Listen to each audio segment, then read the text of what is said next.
The sacred simplicity of the Sabbath. Holy convocation, no servile work, the end. Apostle Shane Vaughn. Chapter 5. The voice of the shepherd Yahshua, and the true keeping of the Sabbath. The true keeping of the Sabbath cannot be understood apart from the life and teaching of Yahshua the Messiah. He is the shepherd of the flock, the embodiment of the Word made flesh, and the perfect interpreter of the Torah. Not through academic exposition, but through lived demonstration. Yahshua's actions, not just words, revealed Sabbath's true essence. His compassion, healing, and teaching on the Sabbath redefined its purpose. This redefined Sabbath transcends legalism, emphasizing love and relationship with God and others. It's a joyful celebration, not a burden. This understanding challenges traditional interpretations, prompting further exploration of Yahshua's ministry and its implications for modern Sabbath observance.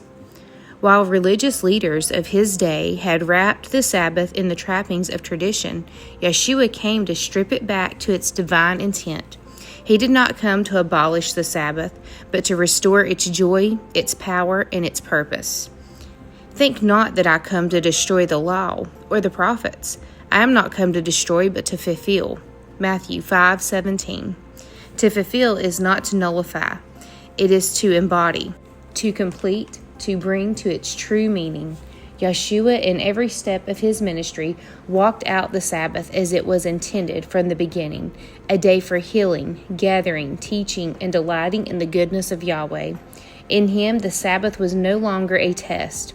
It was a testimony that Yahweh delights in mercy more than sacrifice, and that rest is not an absence of motion, but the presence of peace.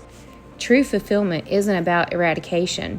It's the perfect embodiment, the ultimate realization of inherent purpose. Yahshua's ministry profoundly exemplified the Sabbath's original intent, a haven of healing, fellowship, instruction, and joyous celebration of Yahweh's boundless goodness. Through him, the Sabbath ceased to be a rigid trial. It became a radiant proclamation, a powerful declaration that Yahweh cherishes compassion above ritual, and that genuine rest isn't inactivity, but the serene embrace of tranquility. Sabbath miracles, what Yahshua chose to do on that day. Every act Yahshua performed on the Sabbath was a message, a revelation of the heart of Yahweh. He did not choose that day by accident. He chose it by design. The very acts that stirred up the wrath of the religious class were the very acts that unveiled the true spirit of the Sabbath. He healed a man with a withered hand, Mark 3:1-6. He loosed a woman bowed down for 18 years, Luke 13:10-17. He opened blind eyes and made the lame leap. He walked through grain fields and fed the hungry. In all this, Yahshua was not violating the Sabbath. He was vindicating it. Is it lawful to do well on the Sabbath's days? Matthew 12:12. These miracles were not merely acts of compassion. They were signs, covenant echoes reminding Israel what the Sabbath was always meant to be, a day of freedom. Just as Yahweh delivered Israel from Egypt, Yahshua delivered captives from disease and despair on the Sabbath. These weren't simple acts of kindness. They were profound pronouncements, resonant reminders of the Sabbath's true essence, a day consecrated to liberation. As Yahweh's liberation from Egyptian bondage prefigured Yahshua's miraculous release of sufferings from illness and anguish, these Sabbath healings powerfully underscored the day's inherent freedom. And remember that thou wast a servant in the land of Egypt, and that Yahweh thy Elohim brought thee out. Therefore Yahweh thy Elohim commanded thee to keep the Sabbath day. Deuteronomy 5:15. The Sabbath day is a day of deliverance, not of demand. Yahshua turned it from a courtroom into a hospital, from a burden into a blessing. Those who accused him of Sabbath breaking missed the heart of the command. They sought law without life, order without mercy.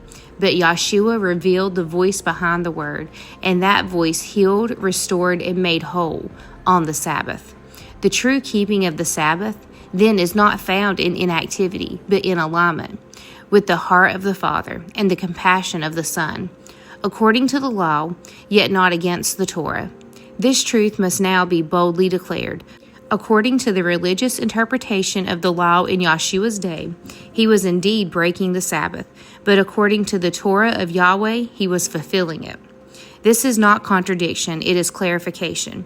The oral law, rabbinic traditions, and man-made ordinances had over time elapsed the actual commandments given at Sinai. The Pharisees and scribes had added so many fences that the path of true obedience was barely visible.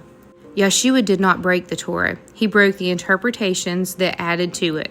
He exposed the hypocrisy of those who would rescue an ox on the Sabbath, but not a woman bent over in bondage. He rebuked those who tithed mint and cumin, but neglected the weightier matters of the law, mercy, justice, and faith.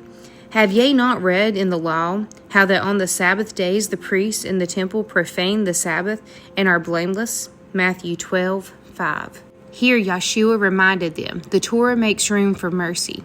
The Torah is not threatened by compassion. The Sabbath is not defiled by deliverance. Let every reader understand, if Yahshua had violated the Torah, he would have sinned, but he was sinless. Therefore, his Sabbath keeping must be our model, not the traditions he overturned.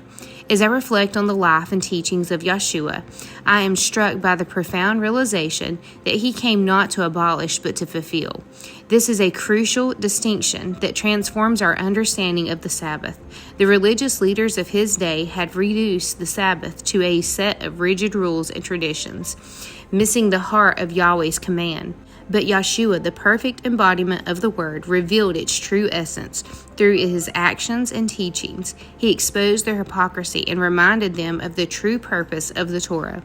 The Sabbath was always meant to be a day of freedom and deliverance, a haven of healing and fellowship.